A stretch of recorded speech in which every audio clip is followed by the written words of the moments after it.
Praise the lord. మన ప్రభువును రక్షకుడునైనటువంటి యేసుక్రీస్తు నామమున మీకు శుభాలు తెలియజేస్తూ ఉన్నా.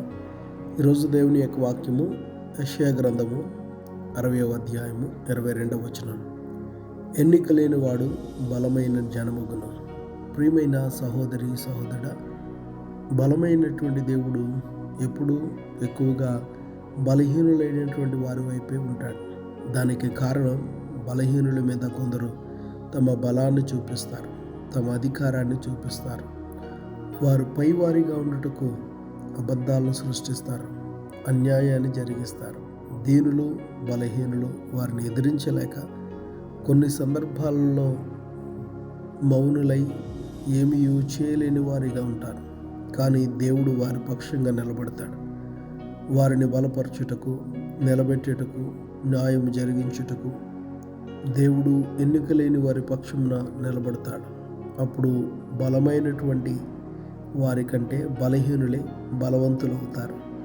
జ్ఞానుల జ్ఞానాన్ని త్రోసివేసి వెర్రి వారిని తన కొరకు జ్ఞానమునిచ్చి నిలబెట్టువాడైనాడు.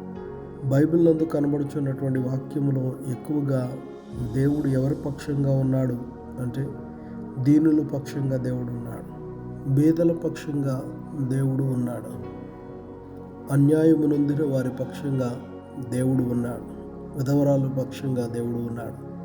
ఎన్నిక లేని వారి పక్షంగా దేవుడు నిలిచి వారిని ప్రతి పరిస్థితుల్లోనూ గెలిచేవారిగా చేస్తారు. ఈరోజు కొన్ని సందర్భాలలో ఎన్నిక లేని వారిగా మనం ఉండవచ్చు, కానీ దేవుడు నిన్ను బలమైనటువంటి స్థితికి దేవుడు నడిపిస్తాడు. ఇది దేవుడు నీ విషయంలో తెలియచేస్తున్నటువంటి వాక్య భాగం.